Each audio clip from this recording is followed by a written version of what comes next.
বল, শক্তি, পরাক্রম এই সংসারের বিকাশের মূল। কিন্তু কখনো ভেবেছেন যে প্রকৃতি আমাদের এই বল, শক্তি, পরাক্রম কেন দিয়েছেন? যাতে আমরা জীবনে কারোর উদ্ধার করতে পারি, কাউকে সাহায্য করতে পারি, কারোর জন্য ভালো কিছু করতে পারি, কোনো গরিব অসহায় মানুষের জন্য কিছু করতে পারি, এই বল, এই শক্তির সদ্ব্যবহার করতে পারি। কখনো দেখেছেন এমন মানুষ যার কাছে অসীম শক্তি আছে, কিন্তু তার সাথেই অসম্ভব অহংকারও রয়েছে, যিনি নিজেকে সর্বশ্রেষ্ঠ বলে মনে করেন, খারাপ কাজও করেন। আপনি দেখবেন প্রকৃতি এবং মানুষ তাকে ভাঙতে সর্বদা চেষ্টা করেন। মনে রাখবেন, যতই সুবিশাল পর্বত হোক না কেন, তা যদি পথে পড়ে তাকে ভেঙে পথ প্রশস্ত করা হয়। যদি আপনার কাছে বল থাকে, শক্তি থাকে, পরাক্রম থাকে, তাহলে তার সদ্ব্যবহার করুন, কাউকে সাহায্য করুন, কাউকে রক্ষা করুন। যদি আপনি আপনার শক্তির দুর্ব্যবহার করেন, তাহলে মনে রাখবেন আপনি নিজের বিনাশ নিজেই আমন্ত্রণ করছেন। এবার বল অর্জন করার পরে, শক্তি অর্জন করার পরে আপনি নিজেকে বিনাশ করতে চান নাকি এই সংসারের উদ্ধার করতে চান? সিদ্ধান্ত আপনার। রাধা রাধা।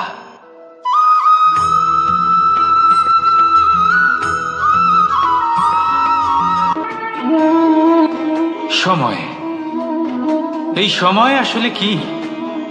এই সময় একটা সরল রেখা তো কখনোই নয়। সময় হলো একটা চক্র, যেখানে এর আদি সেখানেই হলো এর অন্ত, আর যেখানে তা শেষ হয় সেখান থেকেই তার শুরু হয়। এই সময় একটা অত্যন্ত বিচিত্র চিন্তা, বিচিত্র ভাবনা, একটা বিচিত্র বস্তু যা কেউ বুঝতে পারেন না। এই সময়ের লীলা, এর কোনো প্রমাণ নেই, কোনো জ্ঞান নেই, কোনো পরিমাপ নেই। শুধু এটুকু আমরা জানতে পারি, যেখানে শেষ হবে সেখান থেকে একটা নতুন সূচনাও হবে। যা আজ আপনার কাছে আছে, কাল অন্য কারোর কাছে যাবে, তারপরে তার কাছ থেকেও অন্য কারোর কাছে যাবে, তারপরে তার থেকেও ছিনিয়ে নেওয়া হবে। এই নিয়তির একজনের কাছ থেকে অন্যজনের কাছে আদান প্রদানের এই সময় হলো আপনার সময়। এই সময়ের সদ্ব্যবহার করুন, এই সময়কে বাঁচুন। আপনাকে শুধু এটাই সুনিশ্চিত করতে হবে যে আপনি কোন পক্ষে আছেন।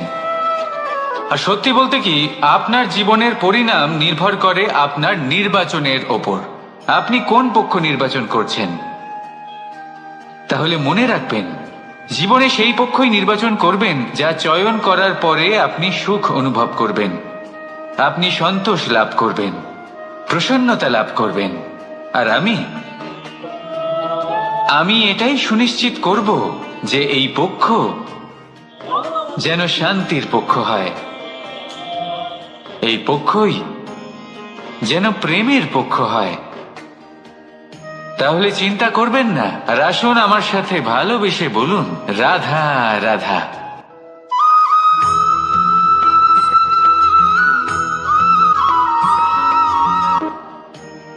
বল, শক্তি, পরাক্রম এই সংসারের বিকাশের মূল। কিন্তু কখনো ভেবেছেন যে প্রকৃতি আমাদের এই বল, শক্তি, পরাক্রম কেন দিয়েছেন? যাতে আমরা জীবনে কারোর উদ্ধার করতে পারি, কাউকে সাহায্য করতে পারি, কারোর জন্য ভালো কিছু করতে পারি, কোনো গরিব অসহায় মানুষের জন্য কিছু করতে পারি, এই বল, এই শক্তির সদ্ব্যবহার করতে পারি। কখনো দেখেছেন এমন মানুষ যার কাছে অসীম শক্তি আছে, কিন্তু তার সাথেই অসম্ভব অহংকারও রয়েছে, যিনি নিজেকে সর্বশ্রেষ্ঠ বলে মনে করেন, খারাপ কাজও করেন। আপনি দেখবেন প্রকৃতি এবং মানুষ তাকে ভাঙতে সর্বদা চেষ্টা করেন। মনে রাখবেন, যতই সুবিশাল পর্বত হোক না কেন, তা যদি পথে পড়ে তাকে ভেঙে পথ প্রশস্ত করা হয়। যদি আপনার কাছে বল থাকে, শক্তি থাকে, পরাক্রম থাকে, তাহলে তার সদ্ব্যবহার করুন, কাউকে সাহায্য করুন, কাউকে রক্ষা করুন। যদি আপনি আপনার শক্তির দুর্ব্যবহার করেন, তাহলে মনে রাখবেন আপনি নিজের বিনাশ নিজেই আমন্ত্রণ করছেন। এবার বল অর্জন করার পরে, শক্তি অর্জন করার পরে আপনি নিজেকে বিনাশ করতে চান নাকি এই সংসারের উদ্ধার করতে চান, সিদ্ধান্ত আপনার। রাধা রাধা।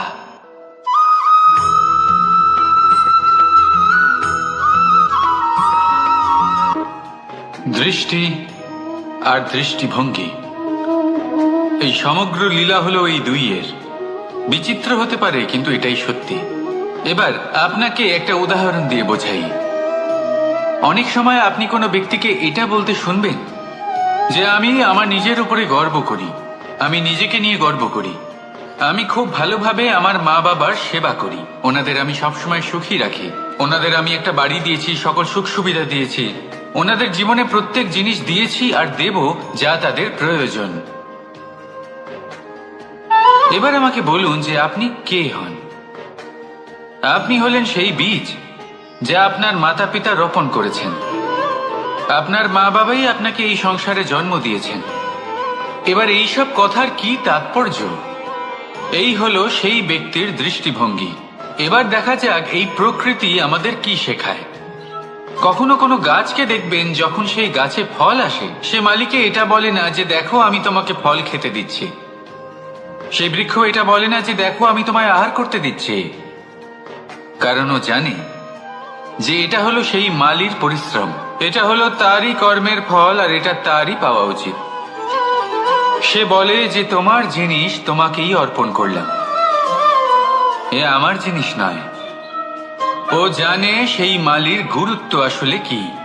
এটা হলো তার দৃষ্টিভঙ্গি। সেই জন্য আপনি জীবনে কোন ব্যক্তির মধ্যে, কোন পশু পাখির মধ্যে, কোন প্রাণীর মধ্যে, কোন পরিস্থিতিতে, কোন আবেগের মুহূর্তে কি দেখতে পাচ্ছেন, সেটা আপনার দৃষ্টিভঙ্গির উপরে নির্ভর করছে। তাই নিজের মনে ধন্যাত্মক ভাব জাগ্রত করুন, শুভ চিন্তা নিয়ে আসুন। এই ভাবনাই সত্য হয়ে সামনে আসবে। এই দৃষ্টিভঙ্গি এমন হয়ে যাবে যে আপনার জীবনে সবকিছুই শুভ হবে।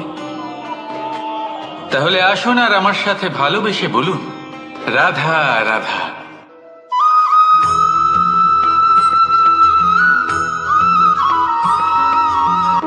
আপনি কি কখনো জলকে নিজের মুঠোতে ধরে রাখার চেষ্টা করেছেন?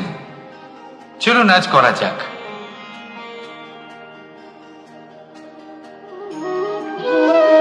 যদি আপনি নিজের মুঠো জোরে বন্ধ করেন, জল ধরে রাখতে পারবেন না। যদি আপনি তাকে এমনি বইতে দেন, তাহলে ও নিজের পথ নিজেই করে নেবে আর আপনার হাতেও থেকে যাবে। আমাদের জীবনও হলো কিছুটা এরকম, জলের মতো। নিজের পথ নিজেই করে নেয় এই জীবন।